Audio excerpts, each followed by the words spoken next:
satu tersangka kasus kejahatan seksual di Jakarta International School, AW, meninggal dunia kemarin. AW diduga menghabisi nyawanya dengan meminum cairan pembersih lantai karena depresi atas kasus yang sedang dihadapinya. Sebelum diduga melakukan aksi bunuh diri, AW menjalani penyelidikan di Polda Metro Jaya dan dikabarkan sempat menangis ketika membuat surat pengakuan atas tindak asusila yang dilakukannya.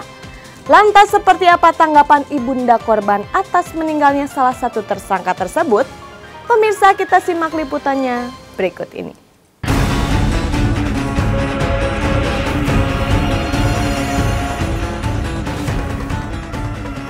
Dugaan aksi bunuh diri salah satu tersangka kasus kejahatan seksual di Taman Kanak-kanak Jakarta International School ketika menjalani penyelidikan di Polda Metro Jaya semakin menambah heboh perkara. AW Sabtu sekitar pukul 11 meminta izin ke toilet sebelum melanjutkan membuat BAP atau berita acara perkara. Namun ternyata pria berusia 24 tahun ini diduga melakukan tindakan nekat di toilet dengan menenggak cairan beracun yang biasa digunakan sebagai pembersih lantai.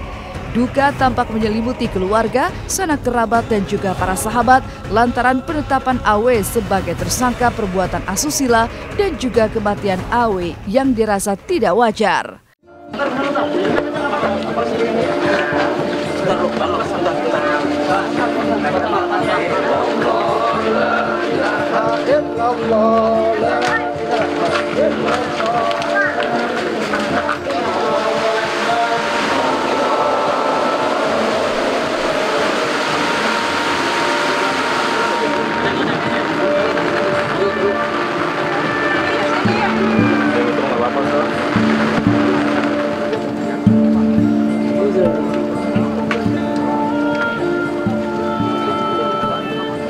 Akan dimulai lagi untuk berita acara.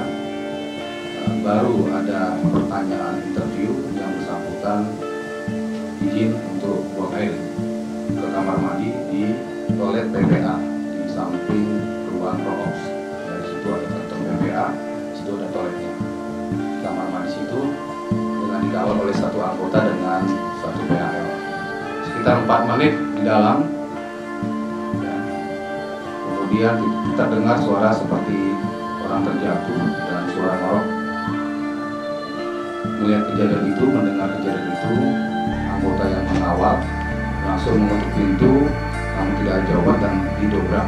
Di sana sudah terlihat saudara tersangka Azwar ini sudah terlentang dengan posisi di kamar mandi dan memakai celana dalam ya.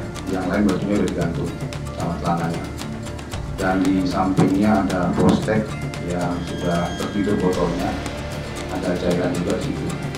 Kuat dugaan bahwa AW depresi dan malu lantaran perbuatannya. Pasalnya sebelum mengakhiri hidupnya dengan cara yang tragis, ia sempat membuat surat pernyataan yang mengakui semua aksi kejahatannya terhadap AK, korban pelecehan yang bersekolah di tempat AW bekerja. Namun kondisi psikologis AW yang konon mengalami depresi diragukan kuasa hukumnya. Ia melihat AW dalam kondisi yang baik-baik saja. Sempat kita sodorkan dulu kertas untuk menuliskan apa yang dia alami, apa yang dia lakukan, ada tulisan tangannya. Kemudian dari situ sudah mulai menangis. Dan teman-temannya kesal sama dia. Teman-temannya ada sekitar situ juga.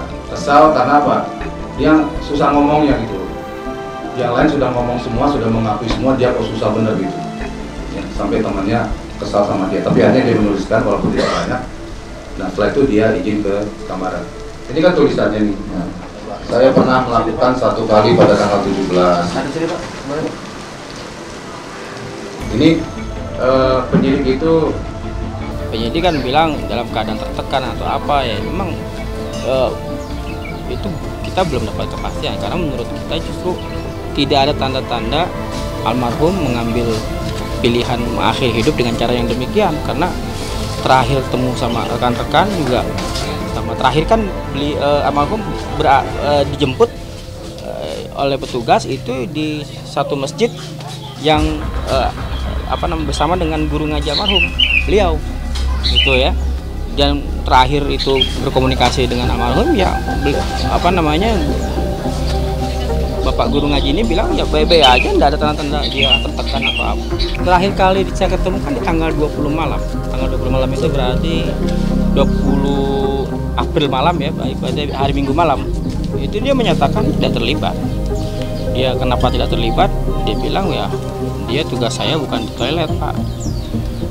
Tugas saya bukan di toilet, Bang. Saya ngurusin apa namanya, gondola, saya bersihkan kaca gedung. Keputusan Awe memilih jalan pintas untuk terbebas dari bayang-bayang penjara membuat Ibunda AK, anak yang menjadi korban kejahatan seksual, kecewa. Ia tak pernah menyangka jika salah satu tersangka akan berbuat nekat, apalagi kasus ini belum sampai kepada proses peradilan. Adapun harapannya kepada orang-orang yang telah meninggalkan trauma kepada putranya mendapatkan hukuman yang setimpal dengan apa yang telah ia perbuat. Kalau saya sih ya biarpun saya sakit hatian sih, saya sih nggak pernah membayangkan dia seperti itu ya. Sebetulnya saya lebih lega kalau dia itu, anak saya terapinya 18 tahun ya, dia harus di penjara at least sama dengan ayah saya. Jadi bagaimana biar dia tahu terus menderita di penjara, kan begitu. Ya kalau menurut saya ya mungkin dia takut, dia memang apa namanya, sorry ya kan dia saya ya pasti aja ditangkap, malu ya kan. Apalagi Anda lihat digilir orang Ka'bah, dan memang kan yang tersangka itu memang sudah dihadapkan ke anak saya sudah nunjuk tuh, dia juga ikut.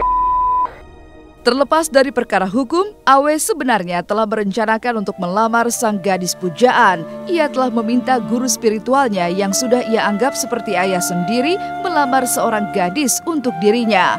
Sayang, acara lamaran Juni mendatang tinggal menjadi rencana semata.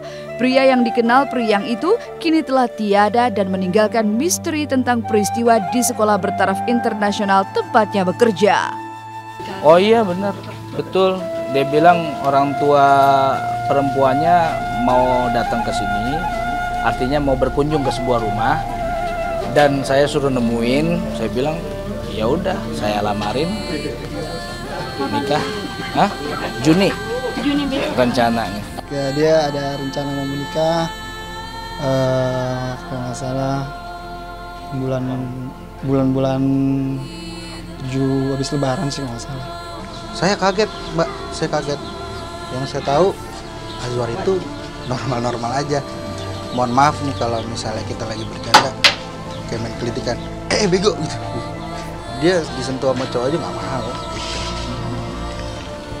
Ya udah cuman gitu aja sih, nggak sempet nggak nyangka kalau memang Azwar begitu, tapi saya yakin enggak sih kayaknya. Gitu.